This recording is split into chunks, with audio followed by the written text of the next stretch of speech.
My name is Justin, and we are the UNlimiters team. Throughout my life, I have struggled with simple daily activities due to my disability, cerebral palsy. There was a time when I couldn't button my own shirt, I couldn't put toothpaste on my toothbrush, or cook my own meal. All my life, I have created or adapted products to help with these simple activities, plus many more. I don't let my disability limit me, and we don't think anyone should either.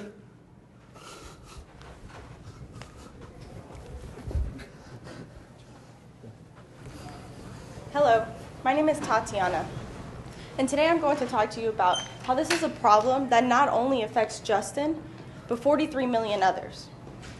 Imagine how hard it would be to button a shirt if you only had the use of one arm. Now, imagine how much easier this would be if you had a shirt with magnetic buttons. There are 43 million disabled people living in America today, and these people have a hard time finding the basic necessities that are designed to make their lives easier. For example, a pair of blue jeans with an elastic waistband, so a disabled person can dress themselves and be stylish. Or an umbrella for a wheelchair, so never again would somebody be limited by a rainy day. And lastly, an automatic toothpaste dispenser, so Justin can brush his teeth each morning with ease. Our company, UNlimiters, is going to give this underserved market access to the basic necessities that are tailored to their needs, and it's going to give them a community where they can come together and build relationships with the individuals who are overcoming and have overcome the same obstacles as they have. Hello, I'm Lewis, and I'm going to talk to you about how we're going to identify and reach our target market. First, there are three main customer segments we are going after: the disabled, the caregivers, and the family and friends of the disabled. And as you can see, there are 43 million disabled individuals in the U.S., but there's also 65 million caregivers and over 150 million people who are either family or friends with someone with a disability. Now, there's over $150 billion worth of disposable income in this market, and 48% of the disabled are elderly, and 7% of them are veterans. Now, as you can see on this chart, 45% of the American disabilities are ambulatory, which means you have trouble going upstairs. Now, if you had one of these disabilities, where would you find products today? Let's do an example. You are paralyzed, and you search and you find ChristopherReeseFoundation.org, and you search through this website, and you find valuable information on how you can improve your life, but there's no place to buy products or services. Now, there are 5.6 million Americans who are paralyzed today, and they have no mainstream marketplace to buy products or services. The next, let's do another example, cerebral palsy, and you find cerebralpalsy.org, and you search through it, and you find valuable information again about how you can improve your life, but there's no place to buy products or services on this website.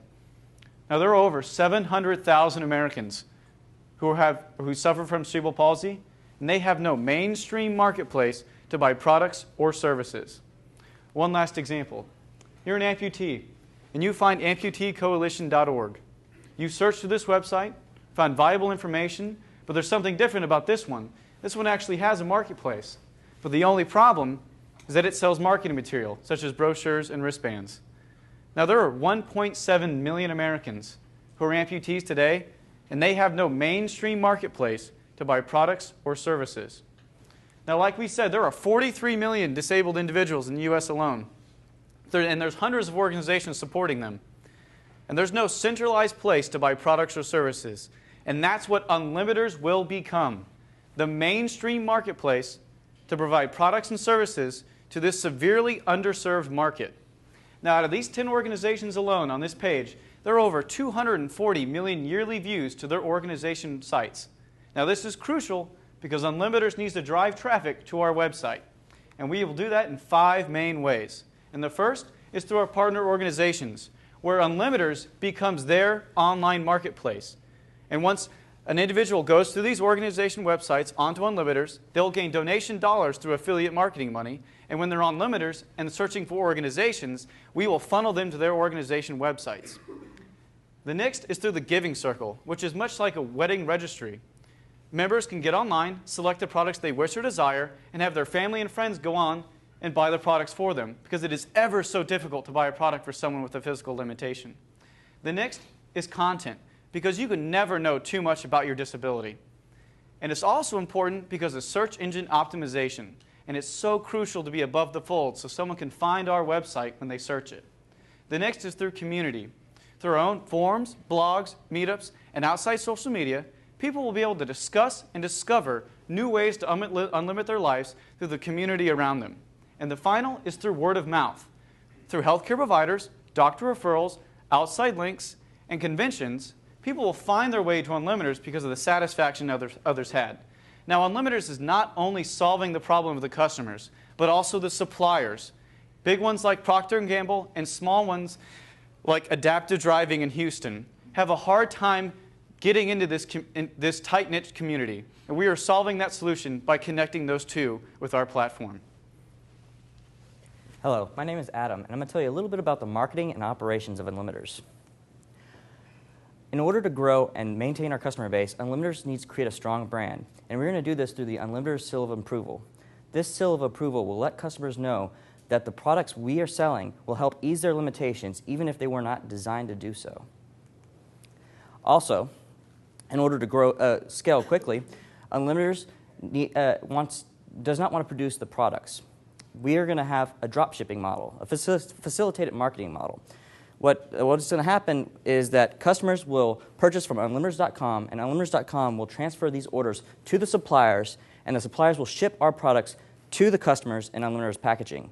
We will make money this way through this revenue model. We're going to have $2 per transaction and 15% of the total sales price of the order. As using all the drivers that Louis just discussed, especially the partner organizations, that are going to lead to 240,000 visits, 240 million visits per year. We are expecting to reach 7 million visits in year 1. With a 2% conversion rate, this will be 146,000 orders, and an average order size of $40. This will be $5.5 million in year 1. With the 200% sales growth that we believe we can reach, we believe we can get EBITDA of $2 million by year 3. Hi, I'm Randy. I'm going to tell you what Unlimiters needs in order to reach this underserved market of 43 million Americans. Now, in exchange for a 35% common equity share in our company, we are seeking an investment of $1 million. $450,000 of this will be used to build our website and maintain service agreements through the first 2 years. $250,000 will cover our advertising expenses during the burn period. $200,000 will cover our overhead during the burn period, and $100,000 will be used for working capital. Now, when we ask for $1 million, we realize you want to know how are you going to get your money back. Now, we are all very passionate about Unlimiters, and we do not intend to leave in the foreseeable future, but we still have an exit strategy in mind so that you can get your money back. We think that after 4 years, we hope we will have built a strong brand and a substantial customer base. See, the disabled community is a very tight-knit one, and they take care of each other.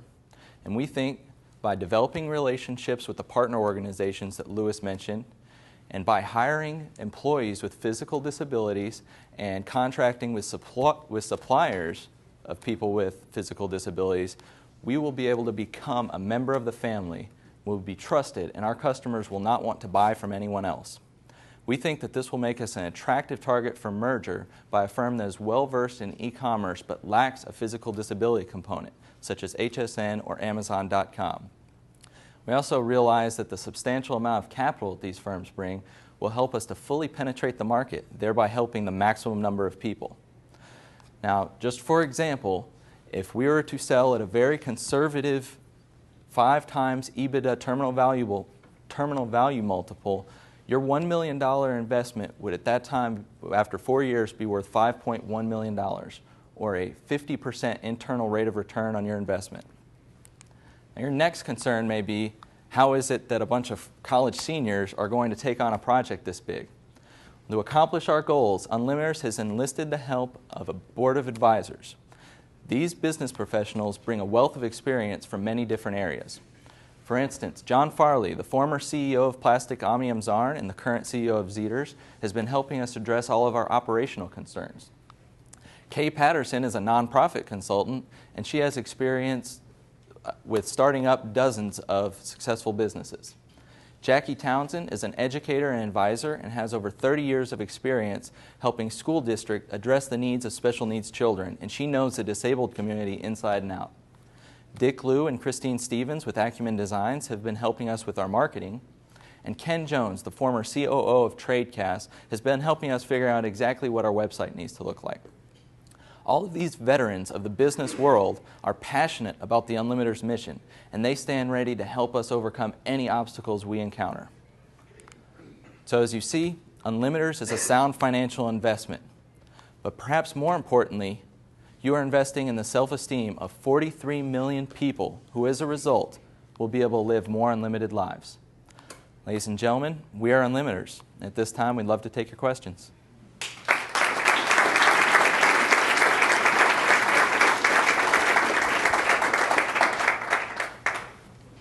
So incredible connection to Justin and just the vision and all. And I guess the question I would have is, Justin, how did you communicate your passion for this to your team members and to really come up with this? I assume you are the visionary in this. Yeah. Well, growing up, I couldn't find any products that made me look normal or like everyone else.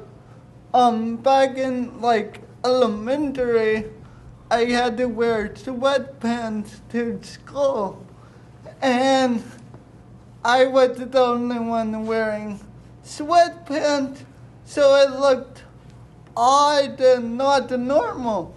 And then I realized in middle school that I could put elastic in any pair of my pants and wear normal pants, like the ones I have on today.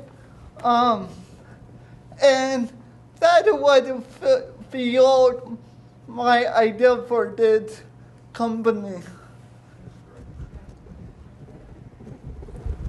I think finding the products is one thing I have a little bit of concern about, because there's so, you have a real ramp up of how you want to find these products. So kind of tell me how you're going to do that. What's the plan to get the I think it was 5,000 or how many products you were going to have online? Yeah, when we launched, we were hoping to have, I think it's in the plans, somewhere between 3,000 to 5,000 products.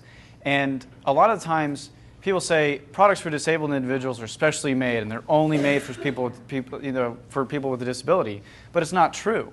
Like we had up here on the seal of approval slide, a George Foreman grill can improve someone's life to the point where they don't have to only eat frozen food anymore, and still throw it in the microwave. Justin can cook fresh chicken now because he can take the chicken out, put it on the George Foreman grill, and use it with one hand. And so there's products like that we can use. But also on the grander scale, like when I said about the Procter & Gamble, who have a hard time marketing to this very tight-knit community, one of our professors went up and was a part of a conversation between the Special Olympics and P&G, and they were talking about how do we reach this market. We have hundreds of products that we think would just be a humongous success, but we have no idea how to market to them. And that's where we would really come in. And he's like, he comes back and he goes, it's amazing, look what I found. And it's like, yes it is. Like, that's what UNlimiters is. Like, we are that. That seal of approval, this community that we bring in, these big companies, need our help and we need their help, and we're just kind of fitting into this little notch hole that's perfectly made for us that no one's there yet. And that's how we're going to solve that problem. Because these big companies have these products that they want to market, and we just need to be there and show them that we are the means to do it. Why do you think nobody's there yet? In other words, this market is so big and vast. of people that are disabled that need access. There's product available. Why hasn't there been a central marketplace yet? That's a great question, and I think it's really the kind of the mark of a good entrepreneurial venture is why hasn't anybody done this? And we have no idea why no one has done it. We just know we're going to do it. Can you guys talk about the team dynamics? I mean, this is, you know, the unique idea, unique collection of individuals. What's it like working day to day together? I mean, it's like a family. I mean, one day I hate everyone on the team and I don't want to be around them, and the next it's like all I want to do is call them. I mean, it really is. I mean, we take 3 classes together every semester, and then we spend an extra couple hundred hours on this plan, and then it's just, you know, ideas develop off of, you know, what you agree on, what you disagree on, and each one of us bring kind of a different personality and things like that. But it's like Nick, the guy from College Hunks Hauling Junk yesterday. He said, if you all have the same vision and you have the same values, no matter what happens, you guys will always be together. And all we want to do is help people just like Justin. Because when we all came in, none of us knew Justin when we came into our program. And we were all scared to death of him because we didn't know what to do. We didn't know how to help. We didn't know how to communicate. And once we became friends with him, we said, you know, you're an amazing individual. And, you know, not everyone is as brave as you to stand up and walk out in front of, you know, 70 people and speak. You know, we want to help you do this. That's why we came up with a business plan team to promote this idea and publicize it so we can get as much help as we can to promote it, because that's what we want to do. We want to help you, and we want to help the 43 million others that are just like you.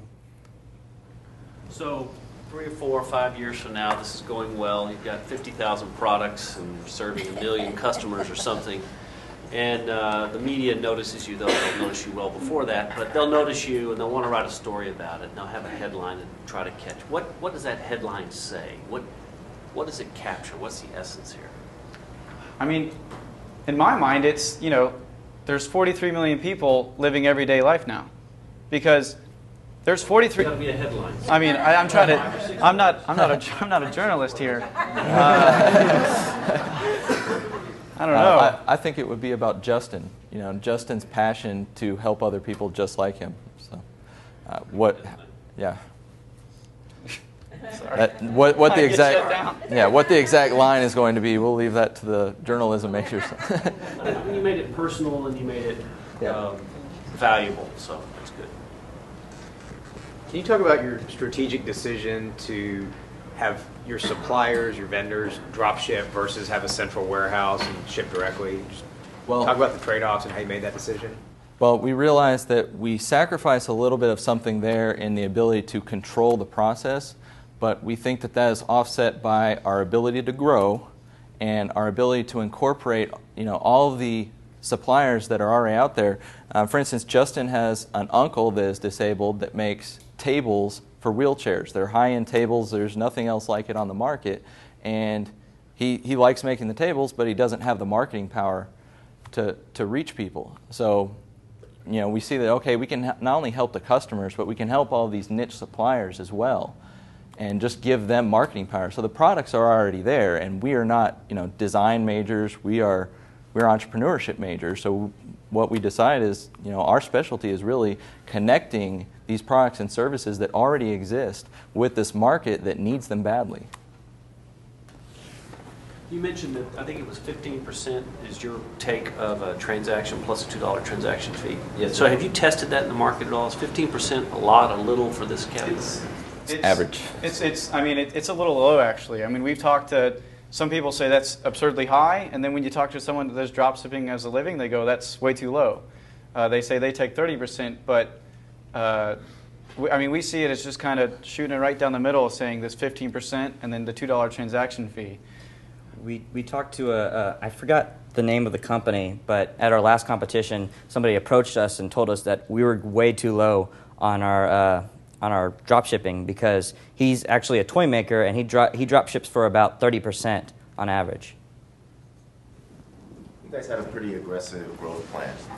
Even just the first year where you're spending a bulk of the $1 million in development, you've got something like 7 million hits to the site. How do you expect to create that kind of exposure in your first year? I think I mean, there's those 5 main ways of driving traffic, and I think the main way is through those partner organizations, where we go out and they say, we don't have any means to actually create a marketplace. We don't have the money. We don't have those any way whatsoever. People visit those websites all the time. Like I said, out of just the 10, there's 240 million yearly views.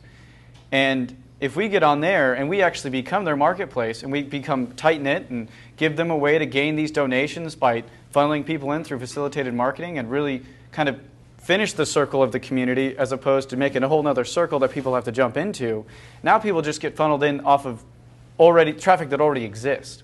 And then we'd also be doing our own marketing campaign. So, we really feel that the 7 million is very justifiable when you look at these organizations and how much traffic these websites actually get and how people go on there and they need products and services, then they go somewhere else. Why can't they just get it through that website or go through a link through that website? We have about 45 seconds. The 10 organizations had 240 million views, but there are hundreds of these organizations. Like Lewis said, this is already existing traffic. So all we've got to do is go out there and get on there and convert a small percentage over to Unlimiters traffic. And maybe this will be the next question, but we've already had phone conversations with some of these organizations, and they said, yeah, we want to talk to you more. We want to figure out what we can do to kind of get this ball rolling because it sounds like a great idea. University of Houston, thank you very much. Thank you.